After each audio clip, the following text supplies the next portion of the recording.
সৈনিকদেরকে বন্দী করে বাদশার রাজ দরবারে নিয়ে গেলেন। বাদশার রাজ দরবারের সমস্ত মানুষ চিন্তা করে, আহারে না জানি আজ মুসলমানদের সাথে কেমন আচরণ করা হয়, আহারে না জানি আজ মুসলমানদের গর্দানগুলো ফেলে দেয় কিনা।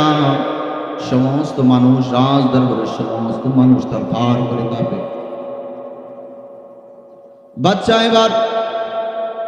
এবার বললেন, মুসলমান সৈনিকদের মধ্যে প্রধানকে? আব্দুল্লাহ ইবনে হুযাফা রাদিয়াল্লাহু তাআলা বললেন, আমি। আমাকে এই যুদ্ধের ময়দানে সর্বপ্রথম প্রধান সেনাপতি হিসেবে পাঠানো হয়েছে। আব্দুল্লাহ ইবনে হুযাফা রাদিয়াল্লাহু তাআলা কে বাদশা কাছে ডাকলেন আর বললেন, তোমার মনে হইতেছে আমি তোমার উপর আঘাত করব, তোমার গর্দানটাকে আলাদা করে ফেলবো, কিন্তু না, তোমার প্রতি আমার একটা মহাব্বত হয়ে গেছে, তোমার প্রতি আমার একটা ভালোবাসা হয়ে গেছে। বলে আব্দুল্লাহ ইবনে হুযাফা, তবে ভালোবাসার মধ্যে একটা বাধা হয়ে গেছে, তুমি মুসলমান, আমি খ্রিস্টান।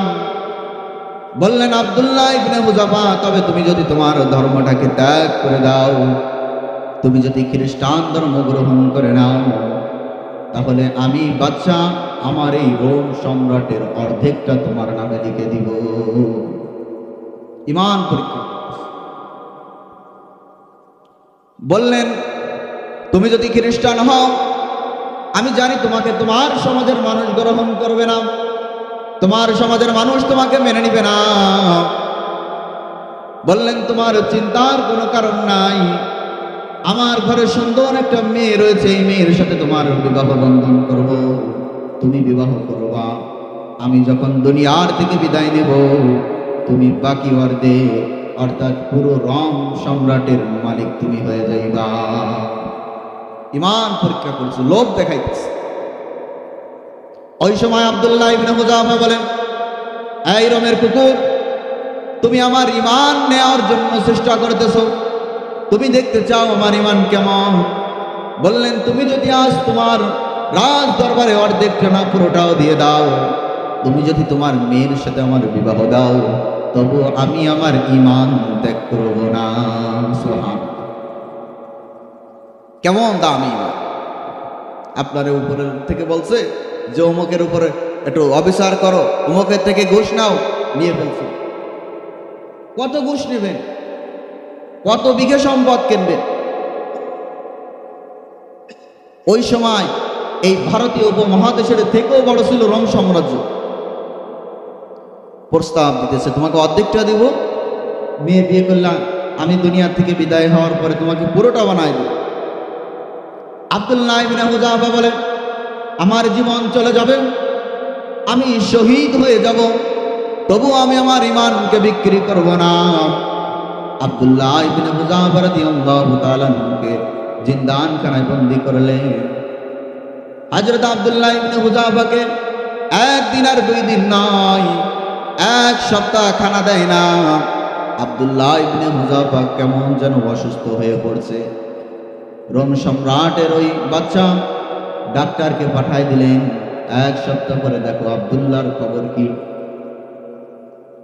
বলল, হ্যাঁ বাদশা, তাকে নিয়ে একটা আমি বিপদের আশঙ্কা করতেছি, মনে হয় দুনিয়ার থেকে বিদায় নিবে, তাকে তো খাবার দেওয়া প্রয়োজন। বলে, তাহলে তার জন্য খাবারের ব্যবস্থা করো, তবে তার জন্য খাবার হবে শূকরের মাংস, আর পানি হবে মদ মিশ্রিত পানি। খাবার বসছে শূকরের মাংস আর মদ মিশ্রিত পানি। খাবার যখন আব্দুল্লাহ ইবনে হুযাফার সামনে নিয়ে গেলেন, আব্দুল্লাহ ইবনে হুযাফা আগে বসতে পারতেছিল না, 1 সপ্তাহ না খাওয়া। যখনই বলা হলো আব্দুল্লাহ এই খাবারটা শূকরের মাংস আর পানি মদ মিশ্রিত পানি, আব্দুল্লাহ ইবনে হুযাফা জমিন থেকে দাঁড়ায় গেলেন, আমি জীবন দিব, শহীদ হব, তবু হারাম আমি গ্রহণ করব না। বাদশা শোনার পরে রাগান্বিত হয়ে গেল।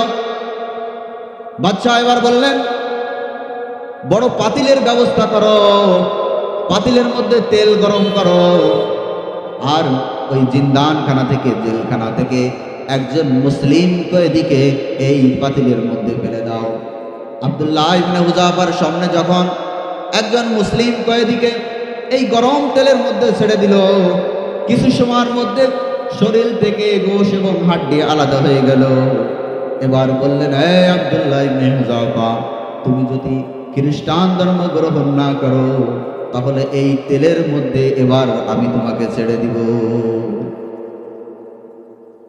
সাথী ভাই একজনকে তেলের মধ্যে পালাই দিছে, শরীর থেকে গোশ এবং হাড্ডি আলাদা হয়ে গেছে, বলতেছে এবার তোমার পালা, তোমাকে দিব।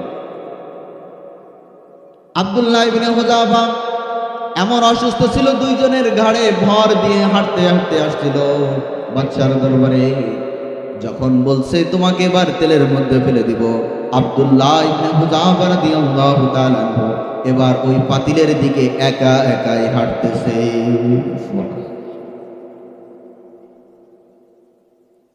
আব্দুল্লাহ ইবনে হুযাফার ঈমান দেখেন বাদশা এবার বললেন, এ আব্দুল্লাহ ইবনে হুযাফা, তুমি পাতিলের দিকে যেও না, তুমি আমার দিকে আসো, আমি তোমার ঈমান দেখেছি। সুবহানাল্লাহ। এবার বললেন, তবে আমার একটা ইচ্ছা, আমি তোমার কমলের মধ্যে একটা চুমু খাবো। আব্দুল্লাহ ইবনে হুযাফা রাদিয়াল্লাহু তাআলা আনহু বলেন, আমার কপালের ভিতর আপনি একটা চুমু খাবেন, তবে শর্ত আছে, আমার কপালে আপনাকে আমি একটা চুমু খাইতে দিব, এর বিনিময়ে সমস্ত মুসলিম কয়েদিদেরকে ছেড়ে দিতে হবে।